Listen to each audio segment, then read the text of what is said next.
It's exciting. I'm hoping for something very substantial in the garden shaft. This is where the treasure hunt actually begins. The Oak Island crew just uncovered something no one expected. Evidence buried so deep, it rewrites everything we thought we knew about the island. This isn't legend anymore. Someone really engineered something massive beneath that ground centuries ago. Gold traces where there shouldn't be any. Strange wooden structures hidden in the dark. And signs of construction that date back far earlier than anyone imagined. And then, at nearly 100 feet down, something finally gave way. And what surfaced wasn't mud, water, or debris. It was the proof treasure hunters have been chasing for over 200 years. Tune in, because the Oak Island mystery has finally cracked open. And the truth is nothing like anyone saw coming. Golden water, golden trees, and a tunnel below. The crew wasn't just poking holes anymore. They were armed with fancy machines, years of frustration, and just enough proof to make even the biggest doubters lean forward. It began with the water. Not just any water, but liquid laced with tiny hints of gold. Not coins, not bars, just little flakes floating like secrets. But beneath the shimmer, something pulsed, and it wasn't gold.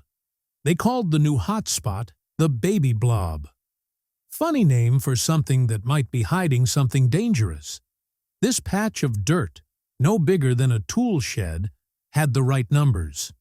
It lined up with every weird signal, every strange echo, every bone-dry hunch. The gold traces led there, the core samples pointed there. Even the air seemed heavier in that exact spot. And then they found it. A ladder. Not new, not safe, not built by anyone alive. This old hand-worked thing had been buried so deep, it might as well have come with a map and a curse. It wasn't just left behind. It was hidden, tucked in a tunnel like someone knew it would be found, eventually. Yeah, I just wanted to put it in our XRF because we have detected high gold values in the area, high gold values. Not today, not tomorrow, but one day. That day had come. The garden shaft became their playground, or maybe their battleground. They dragged rigs into place, lowered steel into the earth, and waited. Something cracked at 90 feet. A grinding howl came up from the dirt.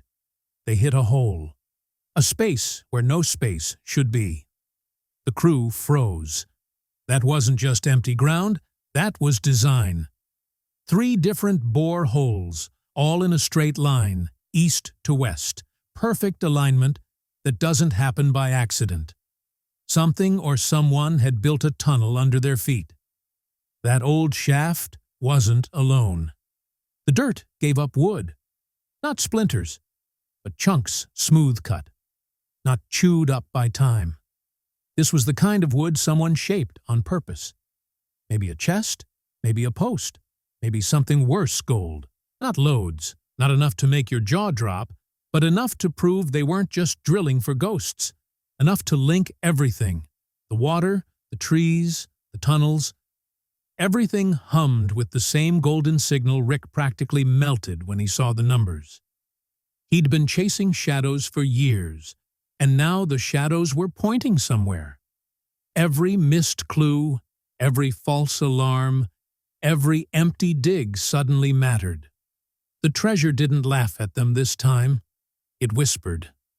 I mean, all we can do is continue, like, with the water to cross-check, like, check other samples, see if we can duplicate. This girl can find gold. That's a superpower around here. More digging, more dirt, more sweat. The drill dove into the baby blob again, chasing that space. They reached 98.5 feet. Another hole, another void.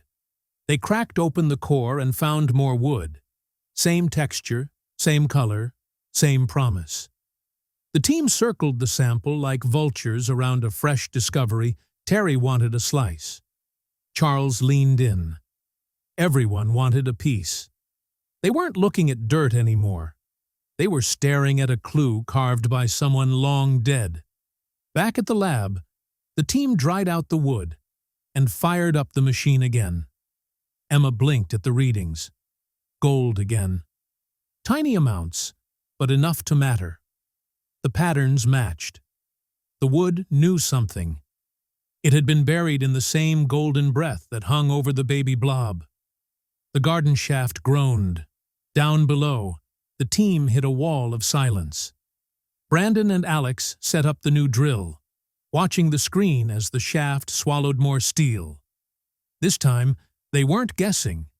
They aimed the drill at angles, probing the walls like a dentist with a new patient. 12 holes, each one a chance.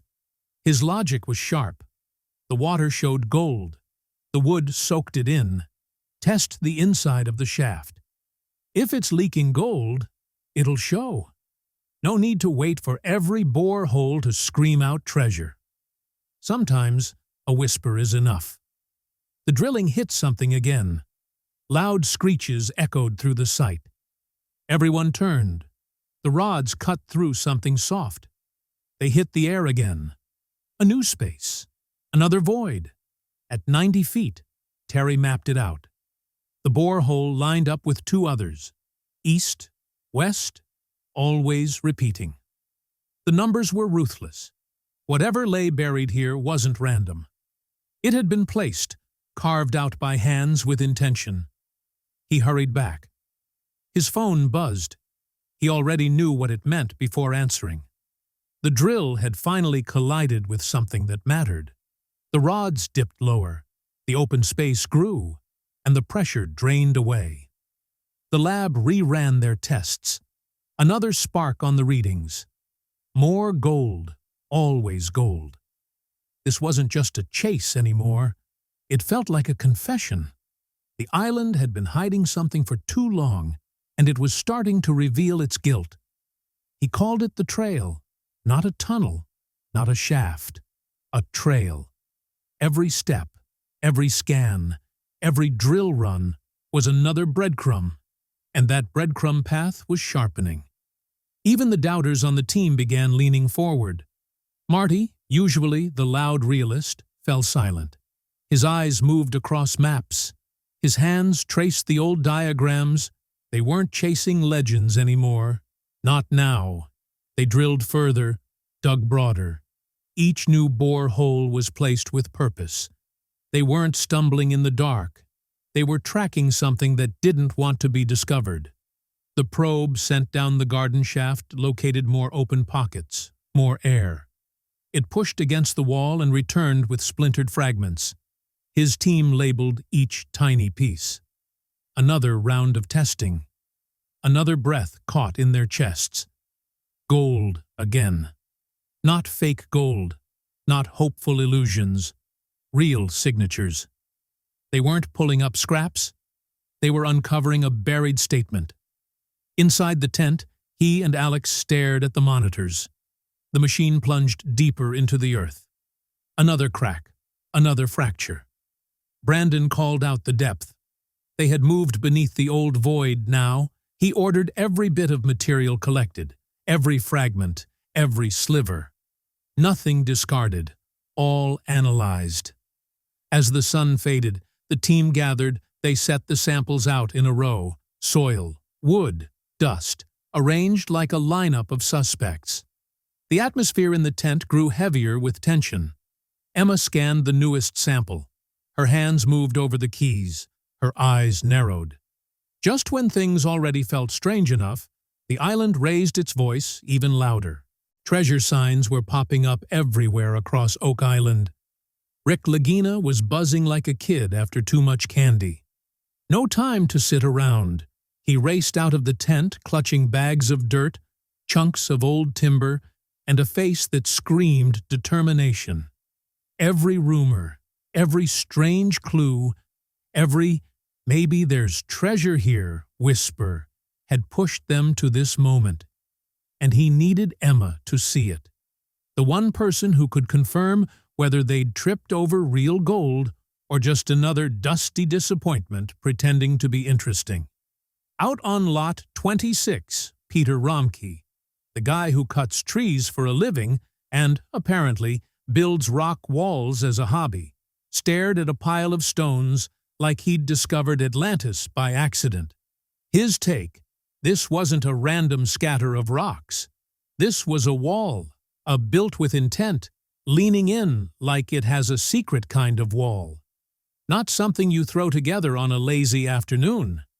This was the kind of structure someone makes when they're hiding something or protecting something that actually matters. Then Romke dropped a small shocker. The tiny rocks at the bottom?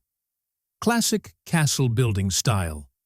England, Scotland, old rubble foundations, straight-up medieval fingerprints.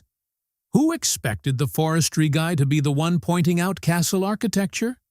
He basically said, "Yeah, this looks like the base of a castle, right here on Oak Island, sitting next to this suspiciously well-made wall." And then there was the well nearby. Not your typical backyard water hole. This thing looked ancient, odd, and intentionally crafted. One expert even told them people built wells like that back in the 11th century. That's not just old. That's before most people even owned forks. Old. Cue a flashback to 2016. A nearly identical well found at New Ross. And New Ross is tied to those legendary Templars. The armor-wearing, secret-keeping, treasure-stashing Templars. Suddenly, all the puzzle pieces were lining up in ways that were either incredibly exciting or incredibly suspicious. Back in the present, things only got more interesting. Romke pointed out that the wall could have been constructed with rubble, dug out from underground tunnels. If you were trying to hide something beneath the surface, you'd need a clever way to conceal the leftover mess. That rubble wall? Perfect disguise. Meanwhile, Charles and Brandon were hovering over the next round of core drilling in the money pit. Then it happened. The drill snagged on something at 11 feet. Maybe just another stubborn rock. Maybe a door from history itself. The suspense, thick enough to scoop with a spoon. Enter Emma Culligan, the woman with the gold-detecting superpower. Rick handed her the dirt and wood samples, and now she returned with results. "Oh my gosh, we've hit something. It's all throughout the sample. There's a solid concentration in the middle." Someone, at some point, had used gold-coated or gold-touched wood in constructing part of the shaft. And who does that unless they're securing something valuable? She scanned it again, confirmed it, and provided a number. Not a Las Vegas jackpot, but scientifically big enough to mean it was absolutely real. Marty lit up like an entire Christmas display. Everyone was buzzing. The clues were syncing perfectly. This wasn't imagination anymore. This was evidence gold had actually touched that piece of wood. Confirmed. Now, the hunt was turning into a real discovery. The growing theory: maybe there's a shallow chamber, a tucked-away vault or secret pocket branching off the garden shaft. Maybe the treasure wasn't deeper, but sneakier. Maybe it was hiding just off to the side, practically beneath their boots. Then they recovered bricks, real bricks used in the original construction of the shaft's walls. More tests followed, more ideas, more speculation, and every sample still carried that echo of gold. If this were some ancient hoax, whoever staged it went all out centuries ago. Rick and the team were no longer just investigating. They were plotting, tunneling, and hoping the trail didn't vanish. Meanwhile, across the island, the war room turned into a pressure cooker. Tom Nolan cracked open his father's old notebook. The legendary Fred Nolan, the man who discovered everything from possible ship parts in the swamp to a massive boulder cross pattern that looked like it belonged on currency. And tucked inside those notes was something else. A hidden well. Not an open one. A buried one. Strange. Most wells just sit there. This one was purposely concealed, covered up like someone really didn't want future explorers finding it. Rick and Alex wasted zero time heading to Lot 11. They dug in, literally, and hit pay dirt. In every sense of the phrase. Gary, the metal-detecting maestro, swept his detector over the fresh pile of dirt and snagged a rose-head spike hand-forged, old as dust. The kind of pre-1795 old that tells you someone back then was building something real or hiding something even more real. Then he uncovered a hook, another relic from a world without machines. It looked like it belonged to someone hauling water or hauling secrets. Mix the spike, the hook, and that carefully built stone wall together. And suddenly, this wasn't just a random well. It was a deliberate setup. Gary said the hook looked uncannily like the one found earlier on Lot 8, the one dated to the 1600s. Same style, same purpose, same unnerving sense that the island was repeating itself on purpose. The farther they dug, the more this well started mirroring the one over on Lot 26. Same construction style, same layered stones, same whisper of something bigger moving beneath the surface. Then came the curveball. Silver. That hidden well wasn't just copying its twin. It had its own precious metal signature. Not gold, but silver. The island wasn't dropping subtle clues anymore. It was raising its voice. 2 wells on opposite ends of Oak Island. Same workmanship, same quiet secrecy, same buried message. Whoever built them wasn't leaving breadcrumbs. They were sketching an underground map, a blueprint of tunnels and intentions. And if the team could follow it, maybe, finally, the treasure people mock would step out of legend and into daylight. But the swamp loomed nearby, that soggy reminder that every dig came with headaches. Environmental concerns, regulations, the kind of issues that could shut down a promising dig just as the truth was coming into focus.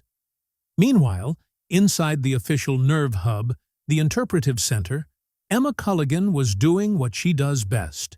She's the archaeometallurgist, the expert who pokes, scans, and tests ancient materials to figure out whether they're priceless or just pretending. This time she examined wood pulled from the garden shaft. 58 feet deep. Not a shallow probe, a serious descent. This wood wasn't just wet lumber. It carried history in its fibers. She ran it through one of her high-tech analyzers and spotted something. Not magic, not rumor, but gold. Not a jackpot's worth, but enough to matter enough to make anyone sit up a little straighter. And here's the twist. The deeper the samples came from, the more gold she found. Not a one-off A pattern. Different depths, different chunks of wood. Same spark of gold hiding inside. It was like the island was giving them a slow tease. A little more each time they pushed farther down. The deeper they went, the clearer it became. Someone had been here long before them. A tunnel, a shaft, and a road to the 1500s. Across the site, Craig Tester is running the show. Picture a guy who doesn't crack a smile unless dirt's falling through a screen. He's with the Dumas drilling team, who are currently at 68 feet down and going for 80. Their goal, to waterproof the levels as they go, get clean samples, and try to hit a jackpot. This isn't wild guessing. They've got reasons. First, the gold in the wood. Then, a tunnel was found at 98 feet. Add the silver and gold traces from the treasure zone nearby, and suddenly the garden shaft looks like more than just a big hole. It's becoming the center of something Paul Coate from the drilling team has a system. 12 holes per set, strategically placed around the shaft. They're not just drilling for the fun of it. They're mapping out what's hiding around it. If gold shows up in these extra holes, it's another clue. The goal isn't just to find treasure. It's to prove this whole setup is part of a larger machine. Once a forgotten stretch of dirt, now it's buzzing. Tom Nolan's father believed something was going on here, and his notes are now being reread like treasure maps. In this lot is something called the quadrilateral. Basically, a geometric pile of rocks that screams purpose. As they dig in Lot 13, it gets strange, fast-burned sticks, weird clay, charred bits that look like someone set up a barbecue centuries ago. They're not guessing here. This stuff is out of place. It doesn't belong in this part of the island, and that means someone brought it or hid something under it. And then flashbacks. That stone road in the swamp. They thought it was a fluke until they found the same design in Portugal. Not kind of similar, nearly identical. Built with the same stone-laying technique, known to have been used by the Portuguese during the 1400s and 1500s, that little coincidence? Not so little anymore. Suddenly, theories start stacking up. Burned wood, odd-shaped formations, gold trace, stone roads, strange clay, all pointing to something buried not just in the ground, but in history. Rick thinks it's not just a structure. It's a vault.